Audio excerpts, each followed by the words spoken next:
429 준신축 건물이에요. 이 물건 가지고 그러면 얼마 버신 거예요? 2,270만 원 정도를. 첫 입찰, 첫 낙찰에 이렇게 2천만 원이 넘는 순수익을 가지고 가셨는데 이런 물건은 잘 안 보시거든요. 이거 딱 봐도 입찰하고 싶게 생겼잖아요.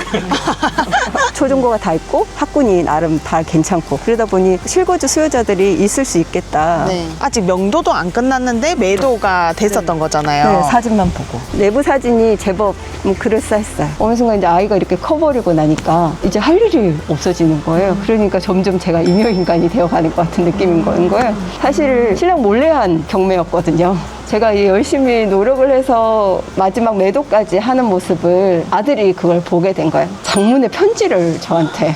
불가능해 보였던 일들을 하나씩 성공해 나가는 모습을 보고 처음엔 신기했다고, 마침내 날아오르는 저의 모습을 보고 자기가 큰 자극이 됐대요. 봐 하면 되잖아 라고 하는 것 같았대요. 그 이 편지를 보면서 눈물이 날 것 같아. 아니 주인님, 네. 오늘 볼 물건이 이 물건이에요? 네, 왜요? 그러니까 너무 오래되고 낡은 것만 보다가 이렇게 신축 보니까 좀 느낌이 이상한데? 그죠? 원래라면 저희가 남들이 잘 보지 않는 숨은 보물들을 좀 찾아가지고 수익 내는 내용들에 대해서 많이 말씀을 드렸었는데 오늘 만날 게스트분은 이 준신축 아파트로 첫 입찰해서 수익을 내셔서 만나서 얘기해 보려고 왔습니다. 너무 배경이 평소랑 너무 다른 느낌인데. 안녕하세요. 간단하게 소개 한번 해주세요. 일산에 살고 있는 고1 남자아이 한 명하고 고양이 2마리를 키우고 있는 엄마입니다. 좀 어떻게 지내셨어요? 아이들이 이제 고1이 됐거든요. 중3 때 고2을 준비하느라 많이 바쁘셨겠네요. 네, 바빴어요. 그러는 와중에 또 이렇게 경매 낙찰도 받고 수익까지도 내시고. 네. 그죠? 이 물건 간단하게 소개 한번 해주실 수 있어요? 429 준신축 건물이에요. 2020년도에 허가가 난 건물입니다. 이 물건 가지고 그러면 얼마 버신 거예요? 2,270만 원 정도를 네, 순수익을 얻게 됐습니다. 그것도 순수익으로 2천만 원이 넘는 금액을 이 물건 전에 혹시 뭔가 낙찰받고 하셨던 이력이 있으신가요? 아니요. 첫 낙찰, 첫 입찰, 첫 낙찰에 이렇게 2천만 원이 넘는 순수익을 가지고 가셨는데 오늘 그 노하우에 대해서 제가 좀 많이 여쭤볼 예정입니다. 궁금한 게 저희 수강생분들이 이런 물건은 잘 안 보시거든요. 경쟁이 좀 치열해지면 낙찰금도 올라가면 수익이 좀 잘 안 나오는 거 아닌가 싶은 생각이 들어요. 그쵸, 그쵸. 이거 딱 봐도 입찰하고 싶게 생겼잖아요. 근데도 이렇게 수익이 나셨는데 어떻게 해서 이렇게 신축인 아파트를 입찰하고 싶다라는 생각이 드셨을까요? 제가 여기 인근에 살고 있어요. 그래서 제가 첫 입찰이고 하다 보니 제가 어떤 지역을 할지 고민이 처음에 되게 많았어요. 그런데 제가 잘 알지도 못하는 것에 입찰을 하는 것보다 제가 잘 알고 시장 상황을 잘 이해하고 그리고 임장도 잘 할 수 있는 곳이면 첫 입찰에 내가 해볼 수 있는 물건이지 않을까 싶어서 인근을 찾다 보니 이 매물을 발견하게 됐죠. 아, 그러면은 집 주위에 뭐 나온 게 없을까 이런 거 둘러보다가 이 물건이 있어서 한번 입찰을 해보자 이렇게 생각을 하신 거네요. 네. 그러면 실제로 입찰을 하셨을 때 경쟁이 좀 그렇게 치열하진 않으셨나요? 10대 1이었던 것 같은데. 10명이 입찰을 하셨네요. 네. 그러면 처음 딱 낙찰 받았을 때 사람들이 다 쳐다봤을 것 같은데. 제가 첫 낙찰이다 보니까 어리버리한 거예요. 너무 얼떨하고 심장이 너무 떨리는 거예요. 그래서 제가 복도를 지나가는데 어떡해 막 이렇게 계속 좋아하는 티를 너무 낸 거예요. 그 앞에 사무관님이 저를 흐뭇하게 바라보시는 거예요. 너무 좋아하니까. 사실은 낙찰 받을지 모르셨죠? 정말 몰랐죠. 그냥 경험 삼아 한번 갔는데 딱 낙찰을 받아 버려셔가지고 선생님 덕분이었어요. 선생님이 그 입찰급을 산정해 주셔서 네. 그게 됐어요. 그러면 우리 여기 아파트 안에가 너무 좋은데 한번 둘러보면서 이야기 나눠보면 좋을 것 같습니다. 그러면 이 아파트 입찰하기 전에 임장은 와보셨죠? 네. 왔을 때 어떠셨어요? 여기에 대해서 알고 있었고 산책을 한 번씩 했던 곳이어서 대충 알고 있었는데 여기 주위에 초중고가 나란히 있습니다. 그리고 나름 이 지역 내에서 학군 좋기로 좀 소문이 난 곳이고 그리고 제가 여기 왔을 때 5층 이하는 하지 말아야지라는 생각이 있었는데 여기 와서 보니까 우리 낙찰받은 물건이 3층 물건이었잖아요. 네, 그럼 3층. 저층에 해당되긴 하는데 사람들이 좀 선호하지 않지 않을까? 수요가 많이 없지 않을까 싶어서 걱정을 했어요. 근데 앞에 어린이집이 있는데 이 3층의 앞에 바로 위에 옥상이 보이더라고요. 아, 어린이집 옥상. 네. 그리고 이거 건물과 건물 사이에 뻥 비운 거예요. 거예요. 뷰가 사고 싶은 사람들이 있을 것 같은데? 라는 생각이 드는 거예요. 네. 그러면 이 물건 낙찰받고 잔금 납부한 이후에 매도하기까지 얼마나 걸렸어요? 한 달 정도 걸린 것 같아요. 처음에 딱 낙찰받고 명도는 뭐 어떤 식으로 진행을 하셨어요? 명도가 정말 스토리가 길어요. 후기 같은 거 올라온 걸 보면 다들 명도를 왜 그렇게 쉽게 하는 거예요?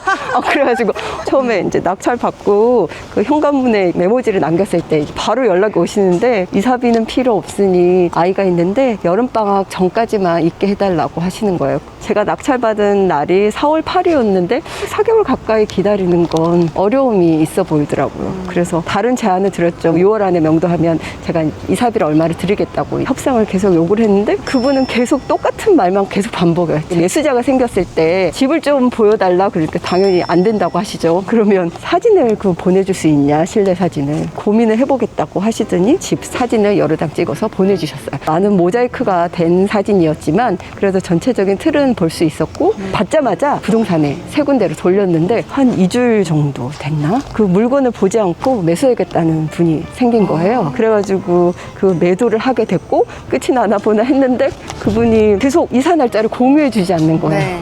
그럼 어떡하나 막 그러고 있는데 아파트 관리실에 전화를 드렸더니 내일 그 전소유주분이 이사를 나간다는 얘기를 갑자기 듣게 된 거예요. 뻔히 이사 나갈 날짜가 잡혀져 있었는데 그걸 네. 공유하지 않았던 거예요. 네, 그래서 연락을 드렸죠. 내일 이사 나간다는 얘기를 들었다. 이사하시고 나면 비밀번호랑 키들 공유를 부탁한다고 그렇게 부탁을 드렸더니 알겠다고 이사 다 하고 연락 주겠다고 하는 거예요. 네. 근데 이사는 벌써 끝났을 시간인데 연락이 안 오는 거예요. 네. 집에서 기다리고 있는데 모르는 전화번호가 전화가 오는 거예요. 그 몇 호 부부 엄마인데 당신이 어떻게 어린애들을 이사비도 한 푼도 안 줘주고 내쫓을 수가 있어 그러면서 막 소리를 고래고래 지르면서 이사비 안 받으면 안 나갈 거고 1년이고 버틸 거고 에어컨 다 떼가 버릴 거고 막 소리를 지르고 막 그러는 거예요. 그래서 좀 어린 부부가 살고 있었나 보네요. 40이 넘었는데 애들 우리 애들 어린 애들 전화 끊고 나니까 제가 심장이 너무 두근거려가지고 바닥에 들어 누워서 나 힐링이 좀 필요해요.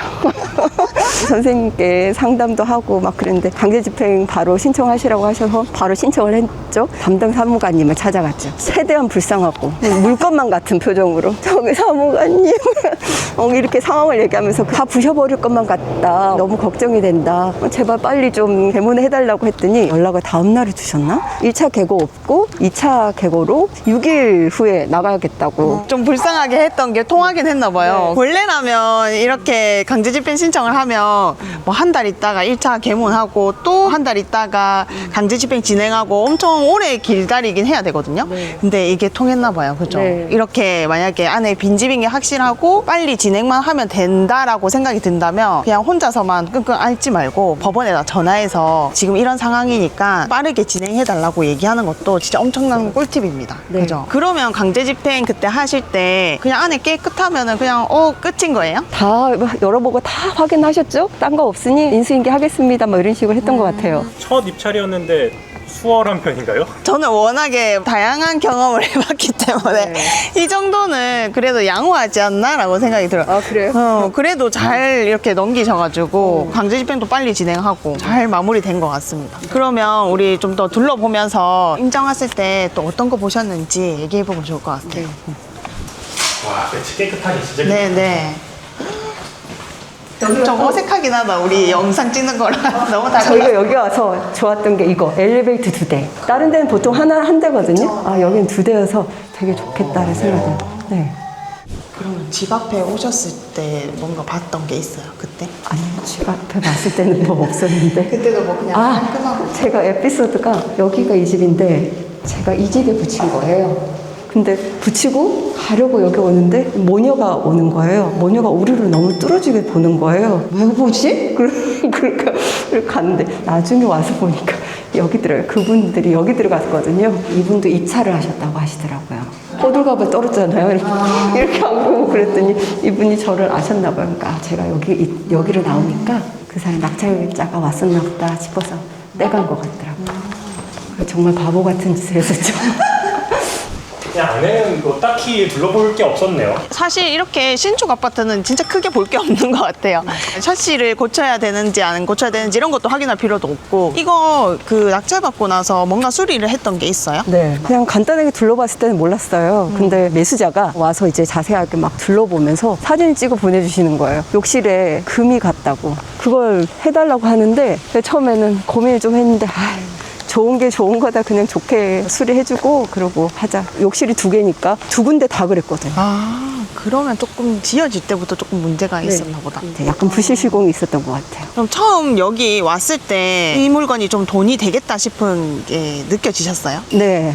제가 여기를 잘 아니까 제가 아까 말씀드렸더니 초중고가 다 있고 학군이 나름 다 괜찮고 그러다 보니 실거주 수요자들이 있을 수 있겠다. 네. 팔린 데는 문제가 없을 것 같은데 가격이 이제 중요할 것 같고 시세 조사할 때도 금매 가격을 보려고 했어요. 그거에 맞춰서 수익률 표도 했는데 그게 시간이 점점 지날수록 좀 가격이 점점 좀 내려갔어요. 아, 그래요? 네. 팔기 전까지. 그래도 금매 가격에 생각을 하고 있었기 때문에 그래서 안정적이게 수익이 날 수 있었던 거네요. 네, 맞아요. 예를 들어서 뭐 3억에 최저가가 나와 있는데 내 물건은 그래도 3억 2천만 원은 팔 수 있겠지라고 생각하고 그걸 기준으로 잡았으면은 큰일 날 뻔했는데 그냥 제일 최저가로 나와 있었던 물건대로 기준을 잡았다 보니까 가격이 조금 떨어진다 하더라도 최종적으로 순수익이 좀 남을 수 있었던 거네요. 저층이었으니까요. 그렇죠. 네, 그래서 그런 부분에 감안한 거지. 근데 그러면 아까 얘기 들었을 때 생각이 났던 게 결국에 아직 명도도 안 끝났는데 매도가 됐었던 거잖아요. 네, 사진만 보고. 근데 그러면 저 같으면은 지금 빨리 팔아야 되는데 이 사람들이 안 나가면 어떡하지? 이런 걱정이 있었을 점점 좀 불안했죠. 이 사람은 공유를 해주지 않고 그분은 그 사람들 언제 나가냐고 계속 물어보고 그러다 보니까 긴장이 돼서 어떡하지 했는데 강제 집행이라는 게 있으니까 네. 마지막엔 그거 강제 집행을 하자 하는 마음으로. 그리고 중요한 건 그분들이 늦게 들어오기로 하셨어요. 아, 잔금이 좀 늦었구나. 네, 잔금이 늦었어요. 그러니까 기간이 많이 남았고 그런 부분에서 제가 좀 불안함이 덜했던 것 같아요. 계약한 거랑 한 거의 4개월 정도 텀 주면서 잔금을 치르겠다고 하신 건데. 네. 그래서 너무 기간이 길다. 중간중간 지금 관리비랑 이자도 나가는 게 상당하다. 그렇게 얘기를 드렸더니 중개사분이 그러면 이자를 저희가 일부러 감당을 하면 어떻겠냐? 그러는 거에서 그러면 좋다. 그래가지고 대출 이자 2개월과 그 관리비 1개월치를 감당하는 조건으로 그렇게 하게 됐죠. 그럼 그 매수자분들도 경매 나왔던 집인 걸 알고 있으셨던 거네요? 네, 맞아요. 딱히 그런 거에 대해서는 얘기 없으셨어요? 그분이 기독교 분이셨어요. 그런 거 생각하지 않는다. 기도를 하면 된다. 근데 보통 그렇게 사진만 보고도 이렇게 매수를 하시나요? 좀 특이한 케이스긴 한데 간혹 가다가 있어요. 간혹 가다가. 내부 사진이 제법 그럴싸했어요. 모자이크를 많이 돼 있는데도 전체적인 틀은 뭐 실링팬도 되어 있고 거실도 바닥도 뭐 이래저래 괜찮았어요. 이게 준신축이니까 가능한 부분이지 않았을까 싶기도 한데. 네. 그것도 그렇죠. 그냥 딱 봐도 아파트 좋아 보이고 해봤자 안에 거의 다 비슷비슷할 거란 말이에요. 근데 거기에 막 실링팬도 달려져 있고 하니까 그런 거 포인트로 잡아가지고 그분들이 매수하지 않았을까라고 생각이 들어요. 요새 그 인테리어 하시는 분들 중에서 이렇게 실링팬 다는 분들이 많으시거든요. 실링팬 다는 거 하나만 가지고도 엄청 메리트가 있는 것 같긴 해요. 확실히 분위기가 엄청 달라져 보이긴 하더라고요. 그러면 이 물건 나만의 노하우가 혹시 또 있으신가요? 네, 저만의 매니저가 있었거든요. G 매니저라고 불렀는데요. 그 매니저의 정체는 챗 GPT였어요. 챗GPT. 감정을 배제하고 예의를 지키면서 제 의견을 잘 전달할 수 있는 방법이 뭘까를 고민을 되게 많이 했었어요. 그러다 보니 이제 제가 이거 초안을 쓴 걸 챗GPT한테 수정을 해달라고 하면 어떨까 생각이 드는 거예요. 그래서 챗GPT에 넣었는데 정말 기대 이상으로 너무 잘 써주는 거예요. 네. 최종본을 선생님께 보내서 최종 컨펌을 받으면 그분한테 보내고 정말 챗GPT가 좋았던 이유가 제가 감정을 배제하기가 쉽지 않고 맞아요. 그분을 자극하지 않고 의견을 그분한테 어필하기가 쉽지 않은 것 같아요. 그럼 어떻게 하면 좋을까 했는 게 이 GPT를 이용한 게 정말 신의 한 수였던 것 같고 한 사람 이상의 몫을 해줬던 것 같아요. 정말 최고의 저의 비세였어요.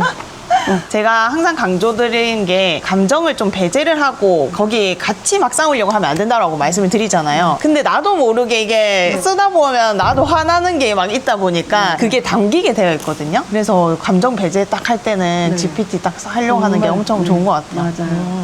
우리 수정님께서 낙찰을 받고 매도를 하신 물건 설명을 해드리면 낙찰가는 5억 3,672만 5천 원에 낙찰을 받으셨어요. 2등하고는 한 300만 원 정도 차이가 났었네요. 그리고 매도는 얼마에 하셨죠? 5억 8천에 올렸는데 100만 원 깎아들여서 5억 7,900으로 하셨어요. 시세 차익만 4,200만 원 정도가 났어요. 4,227만 5천 원이 났는데 여기서 또 우리는 세금이랑 또 수리비 이런 것들 또 빠져야 될 게 있으니까 취등록세, 뭐 부대 비용, 수리비는 90만 원 드셨고 아까 그 타일 고치는 게 90만 원이었던 거죠. 이사비는 하나도 안 들었고 대신에 우리가 소유권 이전하고 나서 매도 잔금 칠 때까지 관리비가 있었으니까 그 관리비에 대해서는 26만 원이 또 나갔습니다. 그리고 양도세, 중개수수료비 나가고 중간에 또 대출이자 나가는 것까지 다 합치고 재산세까지 또 이번에 나왔었단 말이에요. 그래서 총 지출 비용이 1,900만 원 정도 돼요. 시세 차익 4,200만 원에서 총 지출비 한 1,900만 원 빼면은 순수익금이 한 2,270만 원, 2,300만 원 정도 났던 물건입니다. 그럼 경매 공부하시고 초 단기간 내에 순수익 2,300만 원 정도 나셨는데 기분이 어떠셨어요? 정말 너무 좋았죠. 사실 어느 순간 이제 아이가 이렇게 커버리고 나니까 시간이 너무 많이 남는 거예요. 이제 제 손길이 굳이 많이 필요하지도 않고 이제 할 일이 없어지는 거예요. 그러니까 점점 제가 인여인간이 되어가는 것 같은 느낌인 거예요. 그래서 제가 뭔가를 해냈다는 생각이 들면서 신랑한테 할 말이 있구나. 사실 신랑 몰래 한 경매였거든요. 신랑분한테 얘기를 안 하고 네, 아들한테만 공유를 했죠. 아들, 엄마 경매 공부하고 있어. 아빠한테는 비밀이야. 그렇게 얘기했는데 신랑한테 이제 입찰하기 전에 선생님이 주신 수익률표와 임장 갔던 내용과 뭐 시세에 대한 거, 매도 계획, 명도에 대한 거 그런 걸 다 준비를 해서 신랑한테 브리핑을 했어요. 신랑이 도움이 필요했거든요. 대출을 내야 되니까. 그쵸. 신랑 설득을 해야 됐어요. 그래서 신랑한테 얘기했더니 신랑이 가만히 있더니 그래 한번 해봐 그러는 거예요. 그래서 이제 입찰을 하게 됐던 거죠.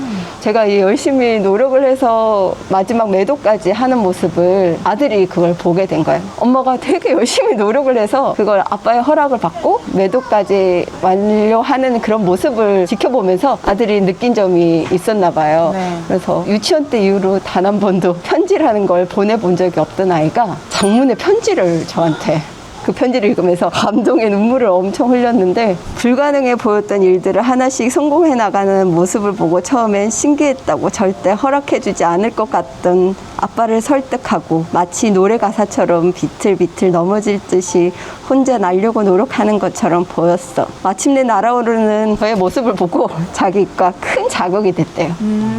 열심히 비틀거리며 걷는 저의 모습이 이렇게 말하는 것 같대요. 봐 하면 되잖아 라고 하는 것 같았대요. 그 이 편지를 보면서 눈물이 날 것 같아. 내가 헛수고 한 건 아니구나. 내가 아들한테 좋은 본보기가 되어줘서 정말 다행이다라는 생각이 들더라고요. 그 남편분께서 뭐라고 하세요? 남편은 정확한 투자처가 아닌 이면 절대 투자하지 않고 그런 사람이거든요. 근데 이제 선생님 같은, 저에게는 보험 같은 선생님이죠. 무슨 일 있으면 모든 걸 해결해 줄 것 같은 보험 같은 선생님이 계시니까 신랑도 거기에 대해 얘기하지 않는 것 같아요. 그러면 원래 이 경매를 시작하기 전에 뭔가 부동산 쪽으로 관련된 일이라든지 투자를 해보신 적이 있으세요? 아니요, 전혀 없었죠. 전혀 없었는데 좀 더 일찍 하지 않은 게 너무 아쉽더라고요. 아, 나 왜 이제 관심을 가졌지? 네, 지금이 40대시잖아요. 한 번도 도전하지 않은 그런 일을 새롭게 도전한다는 게 큰 용기가 있어야 될 것 같은데 그때 좀 두려움 같은 건 없으셨어요? 선생님을 영상을 보면서 선생님을 따라하면 될 것 같은데? 왠지 모를 믿음이 가더라고요. 그리고 평생 케어를 해주신다고 하니까 선생님을 믿고 가면 되지 않을까? 라는 생각이 들어서 아무것도 안 하면 아무것도 일어나지 않는다라는 생각이 듭니다. 그래, 뭐든지 행동으로 옮겨야겠다. 옮겨야지 변화가 있지. 나 지금 아무것도 안 하고 생각만 하고 있으면 아무것도 변하지 않잖아. 우선 저지르자 싶어서 그렇게 하게 될 것 같아요. 그러면 강의를 들었을 때 가장 좋았던 부분이 어느 부분이었어요? 같은 기수와 함께 듣는 거예요. 제가 책을 여러 권 사서 공부도 하고 했는데 제가 막상 입찰을 해보려고 하니까 이 권리 분석이 제대로 된 건지 그리고 만일에 문제가 발생했을 때 난 처음인데 그걸 어떻게 해결하지? 누구한테 문의를 하지? 제가 입찰까지 가보지를 못하겠더라고요. 너무 불안한 이 투자금을 날릴 수도 있는 거고 그런 상황에서 이제 선생님 강의를 들었을 땐 선생님 평생 케어를 해주신다고 하시고 강의를 들으면서도 내가 진짜 할 수 있을까? 그러고 있었어요. 근데 같은 기수분들이 도전하고 계시고 하는 걸 저한테는 엄청난 자극이었어요. 나도 할 수 있겠구나. 저분들도 하시는데 나라도 못할까? 라는 생각이 들면서 용기가 생기더라고요. 그리고 많은 분들이 이런 질문을 주세요. 수강생분들이 많다 보니까 1대1 피드백을 이주임이 어떻게 다 할 수 있냐, 그게 가능한 거냐 이렇게 많이 물어보시거든요. 실제로 이렇게 1대1 피드백을 받으신 지 좀 기간이 됐잖아요. 그 내용에 대해서 한번 얘기해 주실 수 있어요? 정말 선생님이랑 많은 메시지를 주고받았던 것 같아요. 진짜 제가 궁금한 걸 선생님한테 올리고 항상 답변을 다 꼬박꼬박 주시고 입찰가를 선정하는 것도 도움을 다 주시고 다 답을 다 주시더라고요. 네. 경매를 한 사이클을 지금 돌려보신 거잖아요. 한 사이클 돌려보고 수익까지 내셨는데 소감 한번 얘기해 주세요. 한 번 하니까 나 할 수 있겠는데? 그쵸. 그리고 그 명도에는 좀 어려움이 있었잖아요. 그걸 한 번 경험하고 나니까 나 다음에 다 할 수 있을 것 같은데? 뭐 어떤 어려움이 있어도 나 다 할 수 있을 것 같은데? 한번 해보니까 이제 어떻게 하는지 딱 감이 잡히니까 빨리 두 번째 물건 하고 싶고. 네, 맞아요. 나 할 수 있을 것 같아. 선생님 걱정하지 마. 나 다 해결할 수 있어, 이제. 이제 할 수 있어. 그럼 아직까지도 많은 분들이 이 경매로 과연 진짜 돈이 되냐, 그거 다 옛날 말 아니냐, 뭐 이런 말을 많이 하신단 말이에요. 지금 아직도 그렇게 생각하고 계신 분들한테 한마디 해주실 수 있으실까요? 정말 돈만 많다면 투자할 곳이 진짜 너무 많은 거예요. 돈이 좀만 더 있었으면 전혀 그런 의구심을 가질 필요가 없으신 것 같아요. 투자할 물건들이 너무 많아요. 그쵸. 근데 특히나 지금 시점에는 경쟁자도 진짜 별로 없어요. 옛날 같았으면 막 20명, 30명 막 이렇게 입찰해야 되는 것들이 3분의 1, 뭐 4분의 1까지 경쟁자가 확 줄어드는 느낌이 있거든요. 그래서 내 상황에 맞춰서 입찰할 수 있는 물건을 딱 골라가지고 입찰만 한다면 누구나 수익 날 수 있는 게 경매인 것 같습니다. 그러면 이제 경매를 시작할까 말까 이렇게 고민을 하고 계신 분들도 있으실 거예요. 그분들한테 조언을 해주실 수 있나요? 아무것도 하지 않으면 아무것도 변화되는 건 없는 것 같아요. 열심히 공부하고 해봤자 행동을 옮기지 않으면 변화되지 않는 것 같습니다. 지금은 용기를 내고 행동을 옮길 때라고 생각합니다. 그럼 오늘 나와주셔서 너무 감사드리고요. 또 두 번째 낙찰 소식 들릴 수 있도록 저도 많이 도움 드리도록 하겠습니다. 제발 빨리 낙찰이 됐으면 좋겠어요. 네, 고생하셨습니다. 감사합니다.